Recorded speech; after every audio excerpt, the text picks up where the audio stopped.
অনুভূতিটা ছিল খুবই আনন্দের, কারণ আমার ছোটবেলা থেকে কথা ছিল আমি সেরা স্কুলে পড়েছি, সেরা কলেজে পড়েছি, সেটা একটা ভার্সিটিও লাগবে, যে আমার নিজের কথা বলতে হবে। আমি এই আইডিয়াল স্কুল থেকে পাশ করেছি, এরপরে রাজুকে গিয়েছি, সায়েন্সেরই স্টুডেন্ট ছিলাম। তো ইচ্ছা ছিল সায়েন্সে থেকে কোনো সাবজেক্টই পড়া, কিন্তু হয়নি সেটা। তবে আমি সায়েন্স পর্যন্ত পড়ার কারণে এখন মেন্টর হিসেবেও কাজ করছি কেমিস্ট্রি এবং বায়োলজির। আর যেটা আমি শুরুতে বলছিলাম সেরা স্কুল কলেজের কথা, আর আইডিয়াল স্কুল বরাবরই সেরা ছিল। আমি পড়তাম বনশ্রী শাখায়।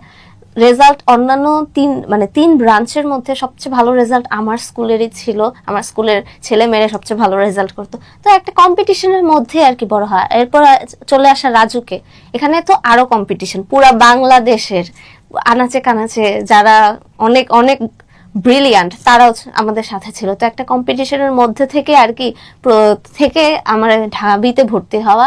এখন তো আমি নিজেকে গর্বিত ঢাবিয়ান হিসেবে পরিচয় দিচ্ছি।